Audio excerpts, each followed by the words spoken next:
ዶንኪቲው አሁን በትክክል አደጋ ውስጥ ነው ያለው። አዶናይ ወላሂ አንተን ሸሚዞን ነው እንጂ እህት በጣም ስርዓተ ቢስ ነች። በጣም ነው ያፈላችሁ። አንቺ ይሄ ነገር ሲደጋገም ለምደሽዋል። ለነገር ለታዳጊ ልጆችሽ ግን በጣም ጥቁር ጠባሳ እየጣልሽ ነው ያለፍሻለሽ። ቦማርሊ ራስታማና ሻሸመኔ። ሰላም የድርሻ ኢንተርቴይመንት ተከታታዮች፣ የድርሻ ኢንተርቴይመንት ነው። እኔ ደግሞ ድርሻ ነኝ። ዛሬም እንደተለመደው የእናንተን ጊዜ ይመጥናሉ ያልኳቸውን ሰሞንኛ የሶሻል ሚዲያ መነጋገሪያ ወሬዎችንና ቫይራል ቪዲዮዎችን ይዤላችሁ መጥቻለሁ። እኔ በቪዲዮዎቹ ላይ ያለኝን አስተያየት እዚሁ በቀጥታ ለእናንተ አጋራችኋለሁ። እናንተ ደግሞ ሀሳብና አስተያየት ሲኖራችሁ ኮሜንት ሴክሽን ላይ አስቀምጡልኝ። ለቤቱ አዲስ ከሆናችሁ ሰብስክራይብ አድርጉ፣ ላይክ እያደረጋችሁ መጀመራችሁንም አትርሱ። 17 አይሱዙ ጫት ቅም ያለው 2 አይሱዙ ጀሪካን አረቄ ጠጥቻለሁ። ምንድነው ከዚህ በላይ ማተርፈው? ጢኖሽን ተጋነነ ወንድም ምንድነው? ብቻ ብዙ ነው እንጂ ተጋነነ ጢኖ ማሌ ወንድምቱ ልኬ ቀበበ እኔ ጌታ ልክ ደርቢናን ያቅለሸልሻል። ምንደ ማይኪ አርገደ ጀቴ ማበጠረቀምታ ማበጠረፎ ቦቦ ተሮፋምታ ቡትሩፍ ማጀታ ቴስቲሞኒኒስ ልካለው ሊሚቴሽን ቀበበር 17 መኪና ጫትቅም ያለው ምን ነው ለሀገሪቱ መጣውን ያቃምካው አረቄውን ስለ እንደ ወራታ ወንድም ዞር ጀዲቲ ወደ ኋላ መለስ ጀዲቲ አጠነጠኔ ምን ከበዳኩን እኮ እንዴ ምስክርነትም እኮ አይነት አለው። ሰው ጋር ቢደርስ ታማኝነት አለው የለውም የሚለውን ተመዝኖ ይመስለኛል ምስክርነት መሰጠት ያለበትና ሚዲያ ላይ ለሰው እንዲያስተምር መቅረብ ያለበት። አንድ አይሱዚ ጫት ቅም ያለው አንድ አይሱዚ አረቄ ጠጥቻለሁ አይከብድም? እንኳን አንድ አይሱዚ አረቄ ቀርቶ አንድ ጆክ አረቄ ተጣጣለህ አንተ። እና የሚቀርብና የማይቀርብ ምስክርነት ላይ ቢቀርብ ይታመናል አይታመንም የሚለውን ቲንክ ማድረግ አለብን። እንደዚህ አይነት ነገሮች ሲቀርቡ አንበሳው ለምንድን ነው ግን ሁሉ ጊዜ ምግብ ልንበላ ስለምትመጪው?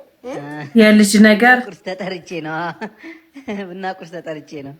እሺ መጣክ እናቴ እንዳለችኝ ማለት ነው። ምን አለች ደግሞ ማለት ነው?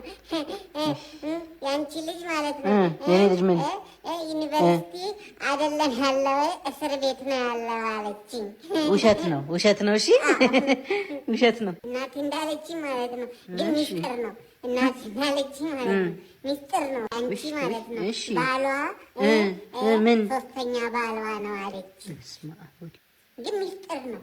እሺ እናቴ እንዳለች ማለት ነው። እሺ እናቴ እንዳለች ማለት ነው። ምን አለች? እነሱ ቤት እንዳትሄድ ምክንያቱም ቅማልና በረሮ አለ አለች።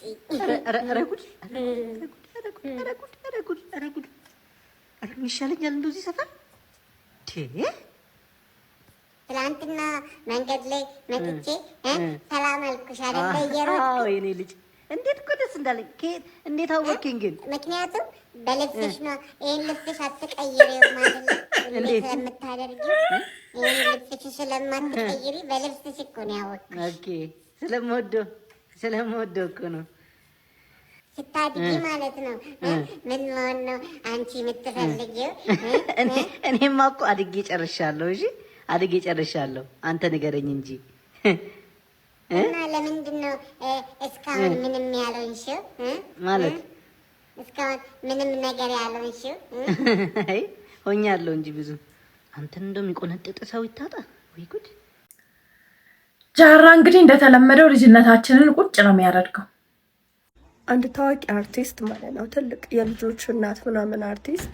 እኔ የሆነ ፕሮሞሽን ዘርፍ ላይ በጣም እግዚአብሔር ሞገስ ሰጥቶኝ ስኬታማ የሆንበት የስራ ዘርፍ አለና እዛ ስራ ላይ ደወለች። ትእዛዝ ስለሆነ ደወለችልኝ ምናምን። እንደዚህ አክብረውኝ ሲደውሉ ምናምን በቃ ይደውሉላችኋል፣ ከዚህ ስልክም የዋናውን ሰጣለው እንትን ኦርደር ታረጋላችሁ ምናምን ብዬ ራሴ ስልክ ልኬ ምናምን ከዛ ልዘዝልሽ ወይ እንደዚህ ታረቂያለሽ ምናምን ብያት፣ ከዛ ደውሉላት ምናምን ስላው ደወለች። እሺ ፕሮሞሽኑን ለምን እኔ ያልሰራላችሁ ላይክ ብራንድ አምባሳደር የዛ ስራ እኔ ልስራላችሁ እንዲህ ስላለኝ ምናምን ፕሮፖዛል ምናምን ማስገባት። እኔን የሚያካክሉ ልጆች አሏት ደግሞ ኤቭሪ ዲቴል እኔ ማንም ሰው ላይ ቀርቤ አላውቅም ታውቃለች። እና በጣም ነው ያዘንኩብሽ። የሰው እንጀራ አይበላም። እግዚአብሔር ደግሞ የሆነ ስራ ላይ ሞገስ ሲሰጥ ነው እንጂ ያለ ሞገስ ማለት ነው። የሆነ ሰው ስለሰራው ብትወስቹ አንቆ ነው የሚደፋሽ። ልክ አይደለሽም ተመለሽ፣ በብዙ መንገድ ልክ አይደለሽም ተብለሽ ብዙ ስትገዛጭ አይቼ አውቃለሁ። ግን በኢየሱስ ቃል ስሟን ገልጻ አልተናገረችም። ግን ከሰጠቻቸው ዲቴሎች በመነሳት ሴትየዋ ገነት ንጋቱ አርቲስት ገነት ንጋቱ እንደሆነች መገመት ይቻላል። ገነት ንጋቱ እንግዲህ ከቅርብ ዓመታት ወደዚህ በጣም ብዙ ኔጌቲቭ ነገሮችን እያደረገች መነጋገሪያ ሆናለች። በጣም ባለፈው ከማነው ረሳሁት ከሆነ አርቲስት ሞት ጋር በተያያዘ ምናምን ከደረጃ ኃይሌ ጋር የነበራት ሰጣ ገባ ምናምን በጣም ብዙ ኔጌቲቭ ነገሮች እየታየባት ነው። አሁን ደግሞ የአንዲት ሲንግል ማምን እንጀራ ራሷ ደውላ ራሷ ስልክ ሰታ ብልጥነት ተጠቅማ ከአፈሽ ላይ ካልነጠኩኝ እነጥቃለሁ የሚል ሙከራ በጣም ነው የሚያሳዝነው እና በጣም ብዙ ሰው እየተናገራትና እየሰደባት ይገኛል። እኔ በጣም አዝነው ለገነት ለልጆቿ ነው። እውነት ልጆች አሏት፣ በጣም ሀምብል የሆኑ ደሳስ የሚሉ ልጆች አሏት ምናምንና ልጆቿ ይሄንን ነገር ሶሻል ሚዲያ ላይ ስለ እናታቸው የሚነሳውን የሚነገረውን ነገር እየሰሙ ጭንቅላታቸው ምን ያህል እንደሚታመም ሳስበው በጣም ነው የሚያሳዝኑኝ። እኔ ልጆቿ ያሳዝኑኛል። አንዷ ቲክቶከር የስጋ አምባሳደር ትሆናለች።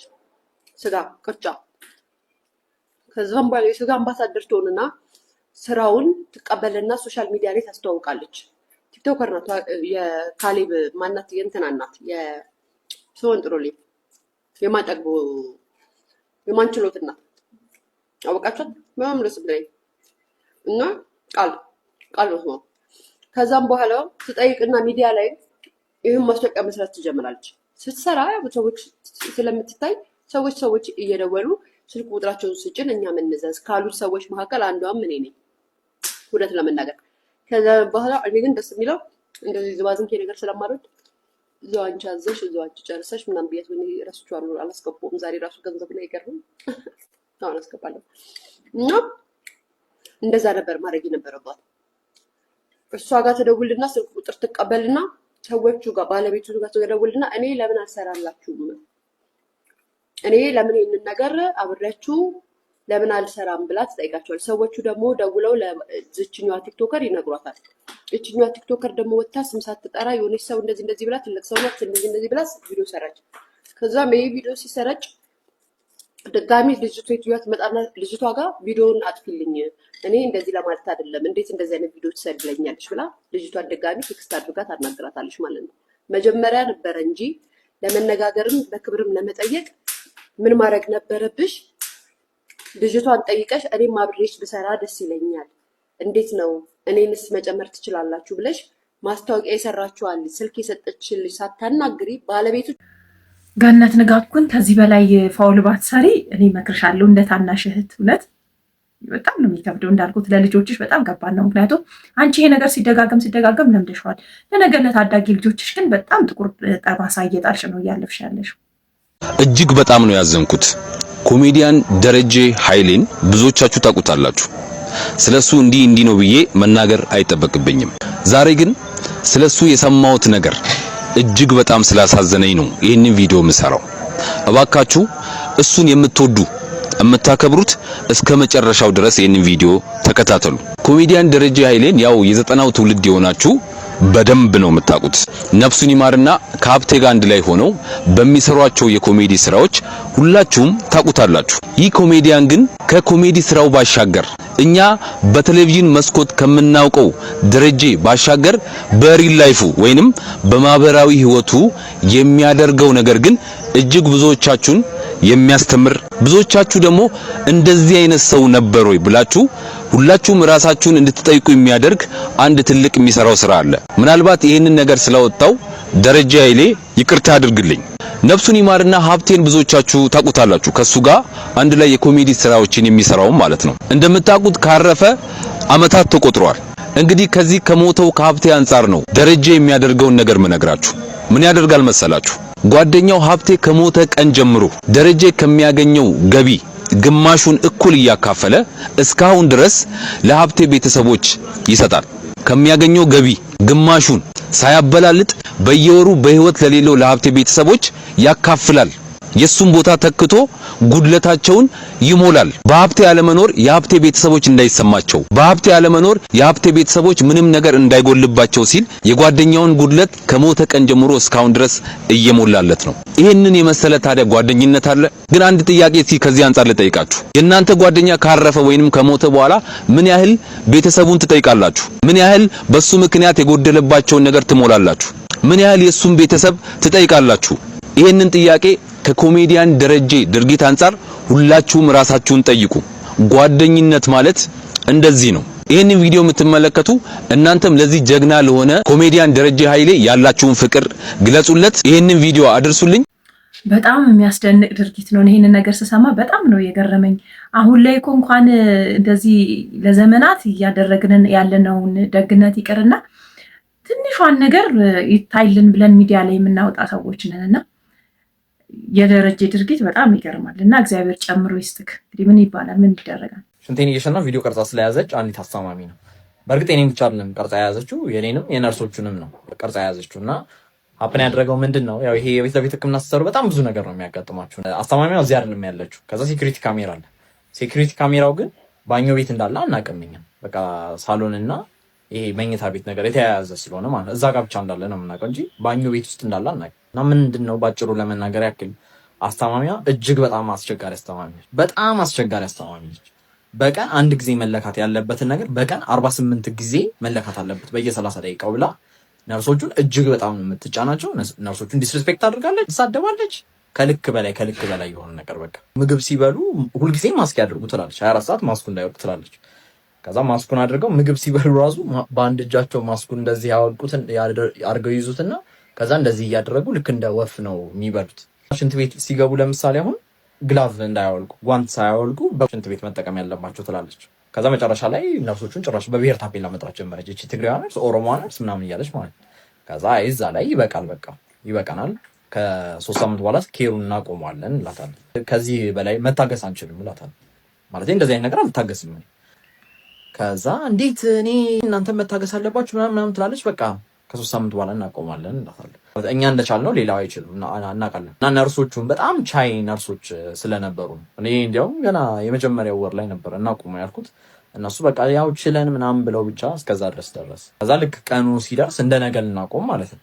አይ ሌላ ኤጀንሲ ስላላገኙ ምናምን ትላለች። በቃ አልቋል፣ እናመሰግናለን እኮ ብዙ ነገር ነው የቻልኩት። ለምሳሌ አሁን ሽንት ቤት ሲገቡ እንትኑን ግላቡን አታውልቁት ነው የምላቸው፣ እነሱ ግን አውልቀው ነው የሚጠቀሙት አለች። እንዴ ባኞ ቤት የሚሰሩትን እንዴት አወቅሽ አልኳት ገርሞ። አይ እኔ እኮ ሴኩሪቲ ካሜራ አለኝ ባኞ ቤት ውስጥ ትላለች። ከዛ ደነገጥኩኝ። እንዴት ባኞ ቤት ውስጥ ይቀመጣል ሴኩሪቲ ካሜራዊ? መብቴ ነው በገዛ ቤቴ ምናምን ትላለች። ያላየነው የለም ሁሉንም አይተነዋል፣ ምንም ያመለጠኝ ነገር የለም ሁሉንም አይቼዋለሁ ምናምን ትላለች። ከዛ አይ ኤኒዌይስ ነገር እናቆማለን ብዬ ወዲያው ግን ለነርሶች ደውዬ ነገርኳቸው። በቃ ማለቴ ምን ማድረግ እችላለሁ? ምንም ማድረግ አልችልም። ከዛ ደነገጥኩኝ። በቃ እንዴ አሁን የነዚህ ነርሶች እንትን ይዛ ትራውማታይዚንግ የሆነ ነገር ነው። ባኞ ቤት ሲጠቀሙ ቪዲዮ አላት የሚለው ነገር ማለት ነው። እና ከዛ ትዝ ሲለኝ እኔ ራሴ የሆነ ቀን ማለት መንገድ ላይ ሽንቴ መሽናት ያስቸግረኛል። እኔ ማለት ሸንቼ አላውቅም በህይወቴ መንገድ ላይ። እና የሆነ ቀን እዛ ባኞ ቤት ውስጥ ሽንቴን ሸንቻለሁ። ለካ ሁሉንም አይተነዋል የምትለኛለችው እኔንም ነው። በእርግጥ እኔ ምንም የሚያሳፍር ነገር የለኝ ማለት በዚህ ደረጃ እኔ ግብረ ገብነት የጎደለው ሰው ለእኔ በጣም በጣም በጣም አስገራሚ ነው። እና መጨረሻ ላይ ደግሞ ክፈይ ስትባል በቃ የሆነ ክፈይ ካላችሁኝ ቪዲዮዎቹ ከእጄ ሊያመልጡ ይችላሉ አይነት ነገር። ከዛ አንዳንዴ ቁጭ ብዬ ካሁን ያ ተለቀቀ እያልኩኝ በቃ ድንገት ሀሳቡ ይመጣብኛል። እና ሳስበው ለምን ቀድሜ ራሴ ያልነገርኩኝ በቃ እንደዚህ አይነት ቪዲዮ ሊመጣ ይችላል። እንደ እየሸን ነው ቪዲዮ ካያችሁ እንዳደነግጡ ነው ማለት ነው። በጣም ከባድ ሰው ነው። እና አሁን የራቁት ፎቶ አለክ ማለት ነው ዶክተር ከነ ነርሶችክ። አንዳንድ ሰው ባህሪ ይቀባል። እዚህ መሀል መስካንቺ በባዶ እግርሽ ተዘፍዝፈሻል ከነ ቅርጭጭትሽ ለማረች ገዛላት ጫማ ዛሬ ብታይ የምር ገዝተላት ማልዳ ጤፍ ጭኖ ሲሄድ አይቼው ነበረ። እኔ ላንቺ ልገዛልሽ ነው ብዬ ከነ ቅባቱ እዛ የተሰነጣጠቀው እግሯ የሚሆን ነው አለኝ። አየሽ ለኔ ደግሞ መኪና ሊገዛልኝ ነው ማለት ነው። የግና ልገዛ አንቺ ደግሞ ታየው ማለት ሰው ያን ከገዛላት ለኔ መኪና ሊገዛልኝ። መኪናው ቀርቶ ሰውየውን ባገኝሽ እንኩሮ ስታስጠላ። እና እንደዚህ እንደው ሲፈጥረው እንደዚህ ጅል አለ። ኧረ እናንተው ኧረ በሐምሌ ጨለማ ይባላል እኮ ድሮ። ኧረ ወገን ዛሬ እኮ ሐምሌ 9 ነው። ዝናብ የለም። ስንት ፏፏቴ ያሳያችኋለሁ። ስንት ዝናብ ስንት ሀገር ያሳያችኋለሁ ብዬ አሰብኩት። ሰውዬ እንኳን በየሀገሩ ስደውል ዝናብ የለም እያሉኝ። ኧረ ተው ጃል አሁን ዱዓ አድርግ። ኧረ ተው ጃል በጸሎት ትጋ። ተው ወገን ሐምሌ እኮ ነው ጨለማ መሆን ያለበት ዘመን።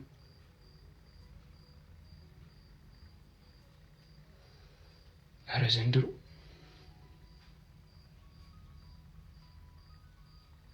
ኧረ እናንተው በጸሎት በርቱ። ኧረ ተው በዶ ያዙ። ተው ግድ የላችሁ ነው የማይሆን ነገር ነው። በሐምሌ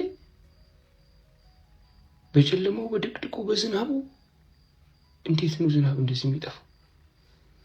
የከተማ ሰዎች እኛ እዚህ ያለን እኮ አይደለም ደቡብ ውስጥ በየሀገሩ ዝናብ የለም ነው የሚሏቸው። ኧረ በጎ ነው ያሰማን ወገን። ወላሂ ታውቃላችሁ መቼስ ምግባችን ከዝናብ ነው። ተው አትቀልዱ። ቀና እንበል ወገን። በጣም የሚያስፈራ ነገር ነው። ቀና እያለን ቀና እንበል ወደ ላይ። እውነት ነው። አሁን ሰሞኑን ነው መነጋገሪያ እየሆነ የመጣው ይሄ ነገር። ብዙዎች ግን መነጋገሪያ መሆን እንደሚገባው እየተነጋገርንበት ያለን አይመስለኝም። አስተውላችሁ ከሆነ ሙሉ ሰኔ እኔ ያለሁት አዲስ አበባ ነው። ሙሉ ሰኔ ኦልሞስት አልዘነበም ማለት ይቻላል። ፀሐይዋ በጣም ነው የምታቃጥለው። ሚያዝያና ግንቦት ራሱ እንደዚህ የሚያቃጥል ፀሐይ የነበረ አይመስለኝም። እኔ ፀሐይዋ ሰኔ ላይ በጣም ነበር የምታቃጥለው። አሁን እንዳለው ሐምሌ 9 ሐምሌ 10 ደርሰናል። እስቲል እያቃጠለን ያለው ፀሐዩ። ዝናብን ቢዘንብ በጣም ጥቂት ነው እና የተለያዩ አካባቢዎችም ከዚህ የተሻለ አይደለም እየሆነ ያለው ነገር። ያው እንግዲህ እንደምታዩት ሐምሌ 9 ቀን ነው። እንኳን ሐምሌ 9 አይደለም እውነት ክረምትም ይኖር አይመስለኝም። እንደው ዘንድሮ ነው ስገምት ያለው ተዘራው ማሽላ ሁሉ እንዲህ ያለ ምንም የለም። የሚገርም ነገር ነው። እንደው የፈጣሪም ቁጣ ነው መሰለኝ። ይኸው እንደው የምታዩት ነው በቃ ክረምት እንኳን የሚመጣ እንደው ምንም አይመስልም አገሩ። ይኸው ገበሬውም ተስፋ ላለመቁረጥ ሲል ዝም ብሎ ነው በደረቁ እየዘራ ያለው። መቼም እንደምታዩት ይኸው በረሃው ምንም ነገር የለም እስካሁን ዝናብ የሚባል ነገር ማለት ነው። ሰውን በውሃ ችግር ይኸው እንትን እያለ ነው።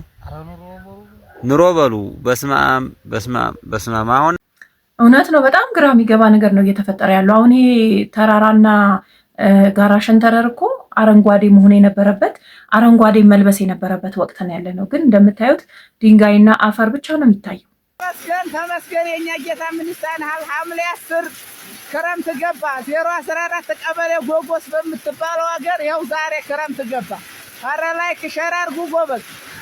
በጣም የሚገርምና የሚያሳዝን የሚያስደነግጥ ጊዜ ላይ ነው የደረሰው። ምክንያቱም ሐምሌ አጋማሽ ላይ ነው እንግዲህ ገበሬው ክረምት ገባልኝ ብሎ እያመሰገነ ያለውና እኔ እንጃ አሁን የሚቀጥለው ዓመት እንዴት ሊሆን እንደሚችል አስባችሁታል? ምን ያህል የኑሮ ውድነት ሊኖር እንደሚችል፣ ምን ያህል እህል እንደሚወደድ። ምክንያቱም አልተዘራም፣ አልበቀለም። በጣም ያሳዝናል። ፈጣሪ ታረቀን ነው የሚባለው። እንግዲህ ምን ይባላል? እንግዲህ ከቅርብ ጊዜ ወደዚህ ከኮሜዲያን እሸቱ ጋር የተያያዙ በርከት ያሉ የተለያዩ ጥሩ መጥፎም ዜናዎችን እየሰማን እንገኛለን። መጀመሪያ ላይ ስለ ባምቢ በርግጥ ከዛ በፊትም ብዙ ነገሮች እየሰማን ነበረ። ግን በጣም መነጋገሪያ የነበሩት መጀመሪያ ከባምቢ ጋር የነበረው ሰጣ ገባ፣ ከዛ በኋላ ደግሞ ከዋልድባ አባቶች ጋር የነበረው ጉዳይ በጣም አጨቃጫቂ እንደነበረ እናስታውሳለን። አሁን ደግሞ እሺ ራሱ በራሱ የዩቲዩብ ቻናል ላይ ዶንኪ ቲዩብን ሊዘጋ እንደሆነና አደጋ ላይ እንደሆነ ተናግሯል። ይሄም አሁን ላይ በጣም መነጋገሪያና ቫይራል እየሆነ ይገኛል። የቀሩትን 46ቱን ከመበተኔ በፊት ግን ዶንኪ ቲዩብ ምን አይነት አደጋ ውስጥ እንዳለ ዛሬ ምሽት 3 ሰዓት እነግራችኋለሁ። በትክክል የምትወዱኝ የዶንኪ ቲዩብን ስራ የምትወዱ የምትደግፉ ሰዎች ይህ መስማት አለባችሁ። ምሽት 3 ሰዓት ዶንኪ ቲዩብ ላይ እንገናኝ። እንደዚህ ብሎ ቲክቶክ አካውንቱ ላይ ፖስት አደረገ። ከዛ በኋላ ማታ 3 ሰዓት ላይ እንዳለው ወደ 40 ደቂቃ የሚሆን ቪዲዮ ሰራ። ቪዲዮ በጠቅላላ ስለ ዶንኪ ቲዩብ እና ዶንኪ ቲዩብ አሁን ላይ ስላለበት ሁኔታ ሰፋ አድርጎ የሚያብራራ ነው።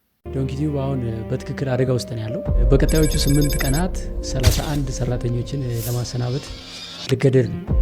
አሁን እየሳኩ ላውራው እንጂ በጣም ያስጨንቅ ነገር ነው የምነግራችሁ። መቼም ዶንኪ ቲዩብ እንደ ቀልድ 31 ሰራተኛ ቢያሰናብት ቤተሰብ አላቸው፣ ህይወት አላቸው።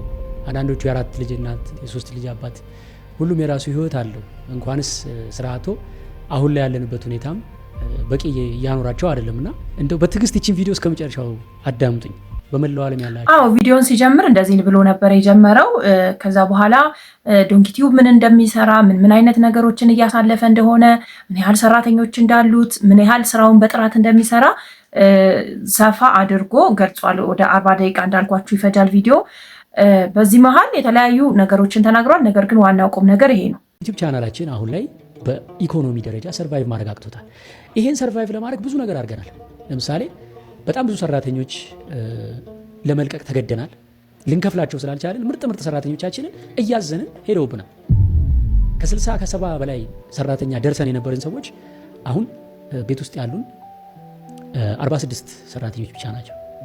እነዚህም 46 ሰራተኞች የቆዩልን በመነጋገር ችግሩን በማየት በውይይት ደሞዛቸውን ቀንሰው ነው። በግማሽ ቀንሰው 25% ቀንሰው ግማሾቹን ወደ ኤፒሶድ ተከፋይ እያደረግን በቃ እንዲህ እያልን ልጆቻችንን ይዘን እስካሁን እየታገልን ቆይተናል። ሌላው ትልልቅ ህንፃዎች ነበሩ የተከራየናቸው፣ ለቀናል። ተስፉ ሲኒማ ድንቅ ልጆች የምንቀርጽበት አልቻልንም፣ ለቀቅን። አንድ ሙሉ G+3 ህንፃ ላይ ነበር ያ ሁሉ ሰራተኛ የሰፈረው፣ ለቀቅን፣ አልቻልንም። አሁን አንድ ፍሎር ላይ ተሰብስበን ያለ ነው። በነገራችን ላይ ተስፉ ሲኒማ የሚለው የገዛው ይመስለኝ ነበረ። ብዙዎቻችን እንደዛ ነው የሚመስለን። ቢሮኑ ለህንፃውን የገዛው ይመስለን። ቀንሰን አሁን መጨረሻ ካቅም በላይ ሆነ ማለት ነው ነገሩ። ሰዎች እሸቱ በጣም ሚሊዮነር ነው፣ ብዙ ብር አለው፣ ንብረት አለው ብለው እርግጠኛ ሆነው ያወራሉ። ኦፍ ኮርስ አሁን እኔም ሲያቀብጠኝ ሲሉ ሰምታ ዶሮ ሞተች ቀጢስ ገብታ ይባል። አንድ ቀን ሰይፉ ላይ ቢሊዮነር ሳልሆን አልሞትም ብዬ ቀላል መስሎኛ። ያው ቢሊዮነር ሞቲቬሽን እኮ ሞቲቬሽን ሰምቼ ተወስቡሼ እንደዛ ብዬ ነበርና ሪያሊቲው ግን ኢትዮጵያ ውስጥ አሁን ላይ ቢዝነስ የምትሰሩ ሰዎች ታውቁታላችሁ ምን ያክል ከነዳጅ አቅም ስንት ብር ነው አሁን መንቀሳቀስ ጤፍ ስንት ብር ነው? እያንዳንዱ እንቅስቃሴያችን በገንዘብ ነች አይደለ? የሚመጣው ገንዘብ ምናልባትም እንደው ዩቲዩብ ዶላር ስለሆነ ነው እስካሁንም ሰርቫይቭ ያደረግነው እንጂ እንዴት ሆኖ ማለት እኔ እንግዲህ ንብረት አለው ከተባለ እናንተ የማታውቁት ንብረት የለም። ኢትዮ ቤስት ሪል ስቴት ቤት ገዝተናል። መጀመሪያ የሜላትን መኪና ሸጠን ገዛን። ከዛ ቢሮአችን ሃይሩፍ ነበረችን አንድ አይናችን።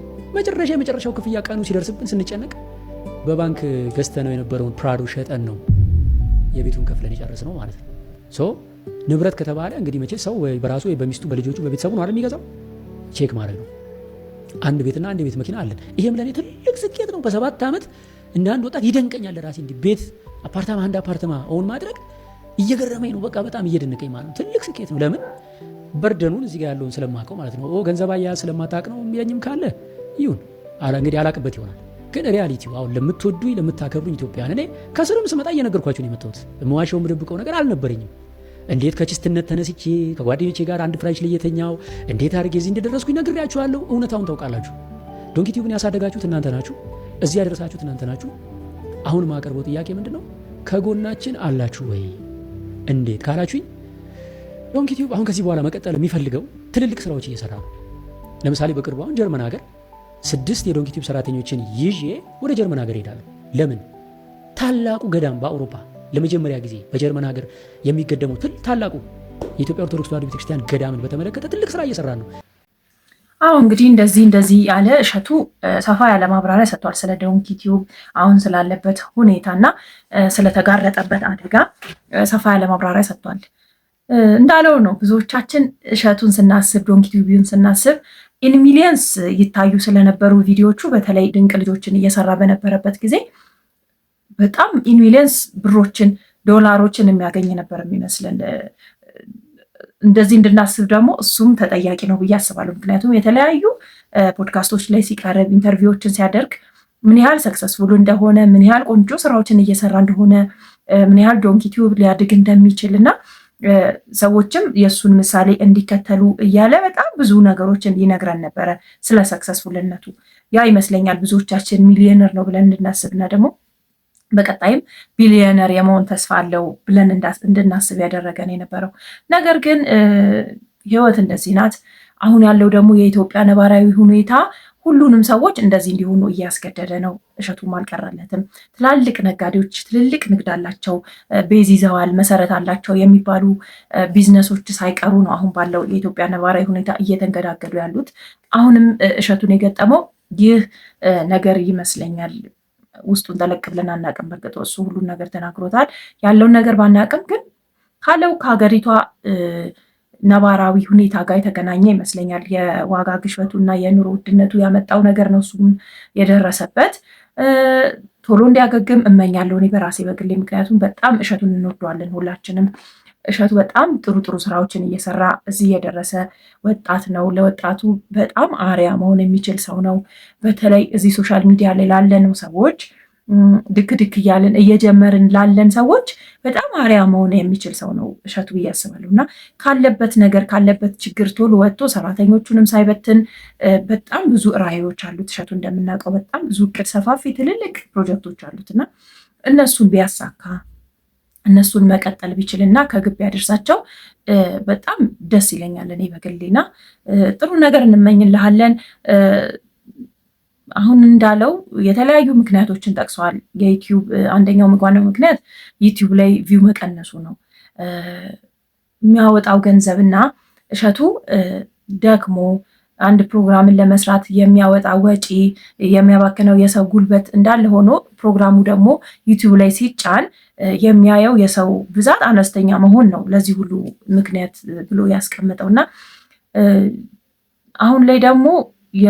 አሁን ላይ በብዛት የዩቲዩብ ቪዲዮዎች እየታዩ ያሉት ቲክቶክ ላይ ነው እየተቆራረጡ እና ሰዎች ቲክቶክ ላይ ስለሚያገኟቸው ቪዲዮዎቹን ዩቲዩብ ላይ ሄደው ለማየት ትንሽ ይቸገራሉ። አሁን ላይ ረዘም ያሉ ቪዲዮዎችን አናይም ብዙዎቻችን ያ ይመስለኛል እና ሄደን ዩቲዩብ ላይ ብናይለት እንደዚህ አይነት ሰዎች ደግሞ የቆራረጣችሁ ቪዲዮዎችን ቲክቶክ ላይ ፖስት የምታደርጉ ሰዎች ደግሞ በጣም የብዙ ሰዎች ህይወት ነው የምታበላሹት እና ይህን ነገራችሁን ብታቆሙ ብትቀንሱ ላለው ለእሸቱ መልካም ምኞት እመኛለሁ። እናንተ ምን ታስባላችሁ? እስቲ ለእሺ ያላችሁ መልካም ምኞት ኮሜንት ሴክሽን ላይ አስቀምጡለት። እስቲ ኢየሱስ ጌታ ነው ይላል እዚህ ጋር ጂሰስ ኢዝ ሎርድ እዛ በአረብኛም አለው። ስድስተኛው ላይ እንዴት አሰብሽው? እንደዚህ ፊትሽ ላይ መነቀስ እኔ ሳይሆን ባለቤቴ አስነቀሰሽ ማለት እሱ ተነቀሰ ሲመጣ እሱ ሩብ ተነቀሰ እኔ አምስት መጥቼ ተነቀሰ ውሃ ነው። እሺ ጋይስ ስናገኝ እንነቀሳለን ያለ ይለኝ ነው።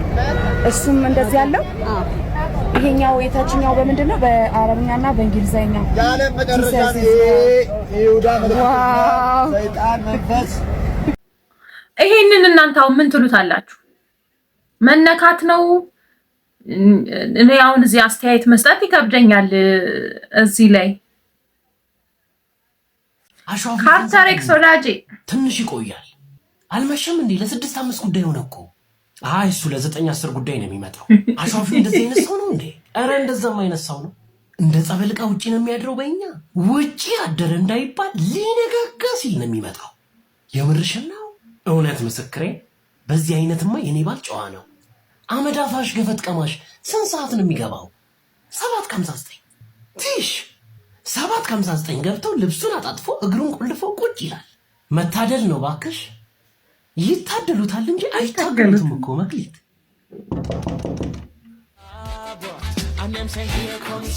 ይካም ደማንጃ አመዳፋሽ ገፈት ቀማሽ። ከዛ አንደኛው ማነው ስሙ? ስማቸው ያስቃል። ሰሞኑን እንግዲህ መነጋገሪያ ከሆኑት ርዕሶች አንደኛው የአዶናይ ቤተሰቦች ጉዳይ ነው። የአዶናይ እህትና የአዶናይ ልጅ ሁኔታቸው ትንሽ ከኢትዮጵያዊ ባህልና ከልጅነታቸው ጋር እየተጣጣመ አይደለም። አዶናይ ምን ነው ዝም አለ እየተባለ ነው።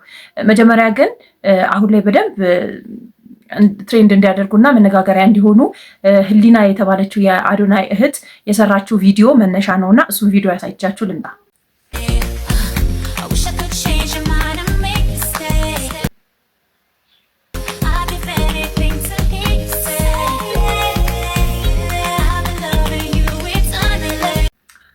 ይሄ ህሊና የሰራችው ትሬንዲንግ ቪዲዮ ኢንተርናሽናል ቲክቶክ የምታዩ ከሆነ በጣም ትሬንድ እያደረገ የመጣ ዳንስ ነው። ትንሽ ትልቁ በጣም ይሰራዋል እና አሁን ላይ በጣም ፖፑላር ዳንስ ነው። እሱን ነው እሷ ሪክሬት ለማድረግ እየሞከረች የነበረችው እና እሱን ነው የሰራችው። ከዛ በኋላ ግን ልጅቷ ትንሽ ልጅ ናት። እንደዚህ መሆን የለባትም። አዶናይን ኢንፍሉዌንስ የሚያደርጋቸው ልጆች በጣም ብዙ አሉና የእነሱን ነገር እያዩ ልጆች እንደነሱ እንዲሆኑ ይገፋፋሉና ተው ሊላቸው ይገባል የሚሉ በርከት ያሉ ሰዎች ተነስተዋል። አዶናይ ወላሂ አንተን ሼም ይዞን ነው እንጂ እህት በጣም ስርዓተ ቢስ ነች። በጣም ነው ያፈላችሁ እንዴ! አንተ ፌመስ ስለሆንክ አንተን ስለምንወድ እኛ እኮ መናገር ሼም ይዞን ነው እንጂ እንደ እድሜው አይደለም የምትሆነው። ማየት በሌለባት ሰዓት ሁሉን ነገር አይታ ማየት ባለበት ሰዓት ህይወት እንዳይሰለቻት እንዳያልቅባት ህይወት የምፈራላት ነገር ማለት ነው። እንዴ አንተ ብዙ ሴቶችን ትመክር የለ እንዴ? ለምን ለእህትህ ሲሆን ገሸሻልክ? በነገራችን ላይ የኢትዮጵያ ህዝብ ሼም ስለሚይዘው ነው እንጂ በጣም ቆይቷል ጭጓራው ከተቃጠለ። እንደ እድሜያቱን በተለይ ይሄ ኢትዮጵያ ነው፣ ሀበሻ ነው። ሀበሻ በእድሜያችን እንኳን ሆነን ከአይን አላመለጥንም። እኔ በሷ እድሜ ወላሂ ልጅ እንዴት ነው የሚወለደው ስባል በሆድ በኩል እንዲህ ነው የሚወጣው ምል ሰው ነኝ። አይ ደስ አይልም። እንዳንድ እህት እንዳለው ሰው መመክርህ ነገር እህትህን ደበቅ ሰተር አድርግ፣ በኋላ ማልቀስ ጥሩ። እንግዲህ በአዶናይ እህት ላይ እነዚህንና እነዚህን የመሳሰሉ የተለያዩ አስተያየቶች እየተሰጡ ነበረ። እናንተ ምን ትላላችሁ? እውነት አዶናይ እነዚህ ልጆች በተለየ መንገድ በተሳሳተ መንገድ እየሄዱ ነው ብሎ ቢያስብ ኖሮ ዝም ይላቸዋል ወይ ብላችሁ ታስባላችሁ ወይ? የአዶናይ ሜንታሊቲ እና የብዙሃኑ የኢትዮጵያ ህዝብ ሜንታሊቲ የተለያየ አይደለም ወይ ብላችሁ? እኔ እንደዛ ነው የማስበው። ምክንያቱም አዶናይ ይመስለኛል እኛ ኢትዮጵያውያን አብዛኛው ኢትዮጵያውያን እንደሚያስበው አይደለም የሚያስበው። አሁን ላይ እሱን እያስጨነቀው ያለው ነገር ይመስለኛል እነዚህ ልጆች ኮንፊደንሳቸውን እንዴት ቢውልድ ያደርጋሉ፣ እንዴት ራሳቸውን ይሆናሉ፣ እንዴት ራሳቸውን በሌላ ሰው ፊት ፕሬዘንት ያደርጋሉ የሚለው ነው እንጂ እያስጨነቀው ያለው እነዚህ ልጆች ለሌላው ለአብዛኛው የኢትዮጵያ ማህበረሰብ ምን እያስተላለፉ ነው ያለው፣ የሚያዩዋቸው ቲኔጀሮችስ ከነሱ ምን ይማራሉ፣ ምን ኢንፍሉዌንስ ያደርጉባቸዋል የሚለውን ነገር ጭራሽ የሚያሳስበው አይመስለኝም እኔ እንደማስበው። ምክንያቱም እንደዛ ቢያስብ ኖሮ ይሄ ዳንስ ብቻ አይደለም የተለያዩ ነገሮችን ነው የሚያደርጉት ልጆቹ። እድሜያቸው በእርግጥ ስንት እንደሆነ አናውቅም፣ እርግጠኛ ነኝ ግን ከ16 እና ከ17 ዓመት በላይ አይሆኑም። አያስደርጋቸውም እንደዚህ አይነት ነገር ብዬ አስባለሁ። እና ይሄ ብቻ አይደለም ልጆቹ እንዳልኳችሁ ነው። አዶናይ ያለው ፎከሱ ያለው ኮንፊደንሳቸውን ቢውልድ ማድረግ ላይ ነው እንጂ ለቀሪው የኢትዮጵያ ሕዝብ እና ለቀሪው የኢትዮጵያ ቲኔጀሮች ምን ያስተላልፋሉ፣ ቲኔጀሮቹ እነሱን አይተው ይማሩባቸዋል ወይ የሚለውን እንትን ሀሳብ ህይወት ውስጥ ያለም አይመስለኝም። ምክንያቱም አሁን ላይ እየሮጥን ያለ ነው ሁላችንም ለየራሳችን ነው። እያስቀደመ ያለው የእነሱን ፊውቸር ነው። ፊውቸራቸው ጥሩ ሆኖ ይገነባል ባለበት መንገድ እየመራቸው ይገኛል። ለሱ ጥሩ ነው። የ12 ዓመት ልጅሽ ቬል ሱሪ አድርጋ ሄድ ጫማ አድርጋ ጸጉሯን ሂማን ተሰርታ እንዲህ እያለች ትመጣብሽ። ምን አይነቱ ዘመን ላይ ደረስን? 8ኛ ሺህ ላይ ደረስን ብለን የምንመጻደቅና የምንቆጣ ብዙ ቤተሰቦች ስላለን በዚህ ሁኔታቸው በዚህ አካሄዳቸው ከሄዱ ግን ብዙ ትችትና እሱንም ሊያስተቸውና ሊያስቆጣው ህዝብ ሊቆጣው ስለሚችል ከዚህ ካሁን ካለበት ሁኔታ ላይ ቢስተካከልና ቢያስተካክላቸውና እንደ ልጅ ቢያሳድጋቸው ጥሩ ነው። እንደ ልጅ እያደጉ አይደለም። በተለይ እህቱ እንደ ልጅ እያደረጋት አይደለም፣ እንደ ትልቅ ወጣት ሴት ነው እያደረጋት ያለው። ጥሩ ነው። አሁን ሞዴሊስት መሆኗ ዲዛይነር መሆኗ ጥሩ ነው። ግን አንዳንዴ የሚያድጉ ህጻናቶች እነሱን እያዩ ነው የሚያድጉት። ተከታዮቻችሁን እየመሰሉ ነው የሚመጡት። የምታሳዩት ነገር በልክ ቢሆን ጥሩ ነው እንጂ መብታቸው ነው። በነገራችን ላይ መብቱ ነው፣ መብታቸው ነው ምናምን። ግን በዚህ ሁኔታቸው ከሄደ ነገ ከነገ ወዲያ አዶናይም በጣም ያስተቸዋል። ይሄንን ነው ያልኩት። ሌላ ምንም ያልኩት ክፉ ነገር ኑሮ አይደለም። ቪዲዮ ለጥፋችሁ የምታሰድቡ ሰዎች ካሁኑ እየተቹት ነው አዶናይ። ስለዚህም ነገ ከነገ ወዲያ እየተደጋገመ ሲመጣ ይተቹታል። ትልቅ ደረጃ ይደርሳሉ፣ እግዚአብሔር ያድርሳቸው። ነገ ግን በዚህ አይነት ሁኔታ አይደለም። አንዳንዴ ከካሜራ መሸፈንና ከካሜራ ሸፍነሽ ማሳየት ጥሩ ነው። ዝም ብለው እያመጣ የሚሰግጥ ከሆነ የሚያመጣ የሚያስተላልፍ ከሆነ ልጆቹን ያስወቅሳቸዋል፣ እሱንም ያስወቅሰዋል። ሌሎቹም እናቶች ደግሞ ከጊዜ አዶናይ ሁን እኮ ልጆቹን እየተጠቀማባቸው ያለው እንደ ኮንተንት ነው። ኢንፍሉዌንሰር ነው። የትም ቦታ ሲሄድ እየያዛቸው ነው የሚሄደው። አሁን ለምሳሌ ሰሞኑን የ20 ቀን ቻሌንጅ ብሎ ጀምሯል። በአንድ ቀን የ20 ቪዲዮ ቻሌንጅ ብሎ ጀምሯል። ኦልሞስት ሁሉም ቪዲዮዎች ማለት ይቻላል እነሱ ናቸው ያሉበትና እንደ ኮንተንትም ነው እየተጠቀመባቸው ያለው። እኔ ደግሞ በጣም የሚያሳስበኝ ነገር ከነዚህ ልጆች 12 13 ዓመት ልጆች ናቸው እና አሁን ላይ ከ30 ምናምን ዓመት ሰዎች ያዩትን አይነት ነገር ሁሉ አይተዋል። እነዚህ ልጆች ልብስ ብርቃቸው አይደለም። በጣም ሌክቸር የሆነ ቦታ መገኘት ብርቃቸው አይደለም። በጣም ብዙ ነገር አይተዋልና የሚጓጉበት ነገር አለ ብዬ አላስብም። አንዳንድ ጊዜ በጣም ወጣ ፈረንጆች ምን ብዬ አስባለሁ እኔ ፈረንጆች ወጣ ያለ ነገር የሚመኙት ለህሊናችን ለአእምሯችን በጣም የሚከብድ ነገር አድርገው የምናያቸውና በጣም የሚከብድ እንደኛ ለጭንቅላታችን early age ላይ በጣም ልጆች ሆነው በጣም ብዙ ነገር ያሉ በጣም ብዙ ነገር አይተው አሁን ያለው ነገር ይሰለቻቸዋል። ከዛ በኋላ አዲስ ነገር ይፈልጋሉና እነዚህም ልጆች አዲስ ነገር ፍለጋ ብለው ነገ ማይሆን ቦታ እንዳይገቡ ብዬ እፈራለሁ። እኔ እሱ ነው ስጋቴና ፍርሃቴ። ሌላው ደግሞ እንደተባለው ቲኔጀሮች በጣም ያዩዋቸዋል። ኢን ሚሊየንስ ቪው ነው ያላቸው እነዚህ ልጆች ራሱ አዶናይ ብቻ ሳይሆን ልጆቹ ኢን ሚሊየንስ ነው ቪው ያላቸውና ቲኔጀሮች ናቸው በብዛት የሚያዩዋቸው። እነዚህ ልጆች ከነሱ ምን ይማራሉ የሚለውም ያሰጋኛል። ምክንያቱም ብዙ ወላጅ ይሄንን ነገር አፎርድ ማድረግ አይችልም። ነገ ይሄንን አድርጉልኝ መባሉ አይቀርም። ሌላ እንዳልኳችሁ ይሄ ሁለተኛ ነው። ነገር ግን ሁሉም ሰው አዶናይን የምንመክር ሰዎች አይደለንም እኛ። መብቱ ነው፣ እነሱ መብታቸው ነው። ይመቻቸው እንግዲህ። ቡቡዬ ምንድን ነው የጠየከኝ? ልብ አለሽ ወይ? አለኛው። ምን ነው የት አለሽ? ፍቅር ውስጥ ነው እዚህ ሆዴ ውስጥ እየሰራ ነው ልቤ እያሰበ እያሰበ ነው። ምን እያሰበ ነው? ኧረ በስመ አብ።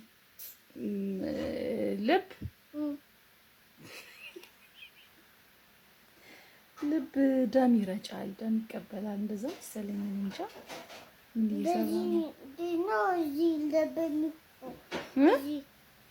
እዚህ ልብ ነው የሚሆነው ማለት ልብ ነው። አዎ ልብ እሱ ውስጥ ነው ያለው በግራ በኩል መዳቦት። እንደዚህ ይላል። ህፃናት እኮ ማይጠይቁት ጉድ የለምና ንጹህ ነፍሶች ናቸው። ለቀቅ አርጎ ገንዘብ የሚሰጥሽን ባል አላህ ጀባ ይበልሽ። አሜን። እሷ ፕሮጀክቴ ናት እያለ መኪናውን አይፎኑን አንቺ ላይ ፈንድም ያደረገውን ባል አላህ ጀባ ይበልሽ። አሜን። የምን ቋጣሪ፣ የምን አስቤዛ መቁጠር፣ የምን በርበሬ መቁጠር፣ የምን ዘይት መቁጠር ነው? የኔና ሴት ልጅ አበባ ስትሆን ነው የሚያምርባት። እሷ ስታምር ነው እኔ ማምረው የሚለውን ጀባ ይበልሽ። የሚወድሽን የሚያከብርሽን በቃ እሷ ፕሮጀክቴ ናት እያለ ፈንድ የሚያደርገው ጀባ ይበልስ። ቢስሚላህ አላህ ይችላል። ይመርብሽ አበባ ምሳይ። አሜን በእናቴ ከአሜን ይቀራል። ቡግር እኮ ተፈጥሯዊ ነው። ምናችሁ ነው ማርያምን ትንሽ ቡግር ምናምን ስታይብም ማለት ነው። ዘይት ቀይ አንቺታችሁ ወዴት ነው ዘይቱን መቀየር? የምን ዘይት ነው መቀየረው እንዴ? እናትና አባቴ የገዙልኝን ዘይት ነው የምበላው። ራሴ ገና ከቤት ሳልወጣኝ እናትና አባቴ የገዙልኝ ዘይት ነው የምበላው። የምን ዘይት ነው የምቀይረው? ምደባለጌ ግዙና ስጡኛ መቀየር ከሆነ እንዴ። አሁን ፊልተር ስላለው ነው እዚህ ጋር ምናምን ቡግ ወጡብኛል ማለት ነው። ሰሞኑን ጠብኝ ያረገ እንደታስቡ። አሁን ሰው ሲያይ ምናምን ነገር መቅዲ ቆይ ተሻማተ በቃ ዘይት ቀይሪ ምናምን አብም ዳህል እናንተ ብግ ያሳፍራል። ምንድነው ያሳፍራል እንዴ? ገና ቡግ አጠፋለሁ ብዬ ብዙ ተባዙ ምንድቷንም ሙላት የሚለውን ቃል ላስኪዳው ለራሴ ራሱ እንዲህ ያልኩኝ ቆምኩኝ ማለት በጣም ከላይፍ ጋር እንደዚህ ያልኩ ነው አይደለም። እኔ ደግሜው ይሄን ፊት ደግሞ ደግሜው አስቡት። አለመፉ ይስጣሉ። ዘይትን ቀያይራለን ተብሎ በሽታም ይመጣል። እናቴ መባዛቱ ብቻ አይደለም። ስማ አንተ ሰው አቁም ብያለሁ። አቁም። ምንድነው መኪና መንገድ ላይ የምታጥቡት? ውሃ ማፍሰስ እንደማይችል አታውቅም? ወይ ሰር ወይ ምንድነው የኔን መኪና ማናንተ ወደ ተጠጋ ሰር ዲያስፖራ ነው ምንድነው እንደዚህ ከነው ተች ምንድነው እስቲ ቁጭ አድርገው ነው እያሳጠብኩ ነው። ምንድነው የፈለከው? ለምንድነው መኪና እዚህ እንደማይችል መንገድ ላይ ውሃ ማፍሰስ በህግ ያስቀጣል። ቅጣት አለው። ትቀጣለህ። 8,000 ብር ነው ቅጣት መንገድ ላይ ውሃ ማፍሰስ። ገንዘብ ሆኖ ነው። ስማ let me tell you something 8,000 ብር እኔ 4,000 ብር ሰጥተህ እዚህ ጋር አዎ ቶ ጻፋ አትስከር አይደል ህጉ ነው። እኛ እኮ ያው በዚህ ደመና እንደዚህ ፀሐይ ቀኑ ሙሉ ሲቀጠቅጥ ከዛ ደግሞ በደመና እኮ የምንሄደው ልናስከብር ነው ህጉ። አይሱስ በሱ ነጋገር ና ሻይ ቡና እንበል እንጠጣ።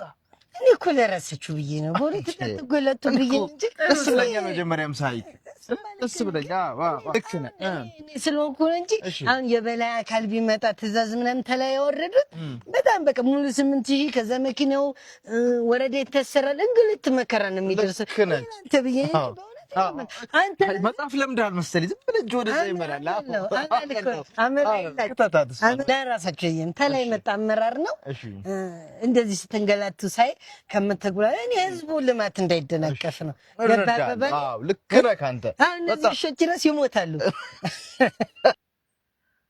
ሪያሊቲ እኮ የሚደረግ አራቱር የሚሆን የዘይቱ ጉድ እንደቀጠለ ነው። ታምራቱ ከባለቤቴ እጅ በገዛ እጄ ፈርሜ ተቀብያለሁ ብለሽ ፈርሜ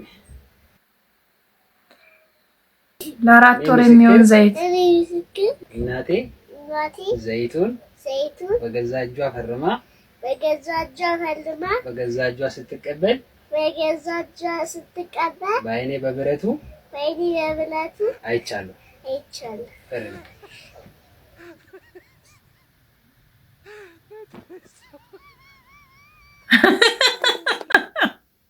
ማተሙን ወድጄዋለሁ። ላይ መቻችሁ አባብዬ አቤት ልጄ ሀብቱ ወደ እኔ እንዲመጣ ጥቁር ዶሮ በሩ ላይ አርደጣል ብለውኝ ነበር፣ ግን እስካሁን አልሰራም። እንዴት ብትንቀኝ ነው አንተ? እኔ አባብዬ ያዘዝኩህን አድርገህ እንዴት ነው የማይሰራው? ይኸው ምንም ወደ እኔ የመጣ ገንዘብ የለም። እርግጠኛ ነህ እንዳልኩህ አድርገሃል? አዎ ዶሮ እመጣለሁ። ሌላ ምን አሉኝ? እኮ ጥቁር ዶሮ እንደሆነ እርግጠኛ ነህ ወይ ብለውኛል። እንግዲህ ምን ማለት ነው ብለውኛል? እየሸጡልኝ ናቸው የነገሩኝ። እኔ ያላየሁት። ምንድን ነው የምታወራው? ሰጥለው እያየህ አልነበረም እንዴ? እሱማ ግን በህይወት ያለ ዶሮ ስላላገኘሁ ሸዋርማ ነው በሩ ላይ ጣሉት። ማለት ሸዋርማ ነው ያው ዶሮ መሆኑ አይደል የተፈለገው? የጥቁር ዶሮ ነው ብዬ ስጠይቃቸው ላ ብለውኝ ነበር። አዎ ማለት መሰለኝ። ምን ይባላል አሁን? ወደ ቤት እንመለስ ነው አይደል? እንደዚህ አይነት ሰው መለከብኝ። አሩስቶ ይሻል ነበር እንዴ? በጌታ ስም ውጣልኝ። እሺ በህጋም እንዴ አባብዬ። እሺ ኤልፎራ ነው ያበሻ ዶሮ ነው?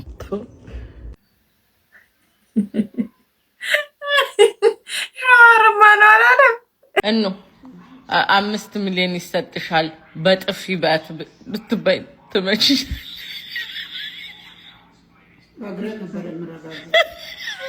በእግሬ ነበር ምረጋገጥሽ። ዛሬ የሚፈታው እንዴ አየሁት። ኩይዛው ኩዩ ከ15 ዓመት በኋላ እስር የተፈታው ጀለስ ቁምናችሁ ኩይነት ወዳጅ ኩይነት ያራዳ ልጅ ናና አሁን ወደ አንበሳ ግቢ ምን አንበሳ ግቢ ያኔ ስታስር ደግሞ ዜና አልተቀበልኳችሁ። አሁን ሄደን እንቀበላችሁ ነው። ካልሆነ እከሳችኋለሁ። እንዴ እከሳችሁ በህግ ምናምን? አዎ እባክህ ህግ ምናምን። ስንት ነበር ደሞዝ? ያኔ 140 ብር ከ15 በጣም 140 ብር። አዎ ተው ህጉን አታድክሙ። ይኸው እኔ አንተ ወንድም 150 ብር 10 ብር ጨምሬልህ አሁን ሰርፕራይዝ አለ። እዛ ልስድ በቃ ቆይ ሰርፕራይዙ ደርሳል። ከዛ በፊት በዚህ አሁን ሄደ 2 እስር በለጭ እንገዛለን። ከዛ እዛ ላይ ደግሞ 2 ቦዘና ሽሮ ጋብዝሻለሁ። አለምሽን ነው ማሳይሽ ዛሬ በ50 ብር 2 ቦዘና ሽሮ 2 እስር በለጭ። ውይ ውስጥ መሆን መባረክ ነው። ውስጥ መሆን መመረጥ ነው። ውይ ቀስ እያለ ይገባል። በለጬ 5 ስታር ሆቴል ላይ በዝግ የሚቃም ጫት ነው። ቀስ እያለ ይገባል። ለክራሽ ሳይት ደምስ ያጫው ያንተ ብልግና እኮ ሳያት ደምስን የሰራሃት ስራ 15 ዓመት ሙሉ ይኸው እስካሁን ፈተነች። መሰረት መብራቴ ከኋሏ መታገባች። ይታይ እንግዲህ ፍቅር ነው። ምን ታደርገዋለህ? ፍቅር ነው። ሰርፕራይዝ የጋሽ አለማየሁ ልጅ ነው። እንዴት ነው ያደገው? ስትታሰር ያኔ የጮኛህን አባት መቀመጫ ጠቅ አድርገህ ነው። ያኔ ደግሞ እሷ በሆዷ ጽንስ ነበር። የዝና ደህና ልጅ ነው። ለዛሬ እንግዲህ ከድርሻ ኢንተርቴይንመንት የእናንተን ጊዜ መጥናል ብዬ ሰበሰብኳቸው ቪዲዮዎች እነዚህን ይመስሉ ነበር። ላይክ፣ ሼር እና ሰብስክራይብ ማድረጋችሁ እንዳትረሱ። በሌላ ቪዲዮ እስከምንገናኝ ድረስ ቻው ቻው።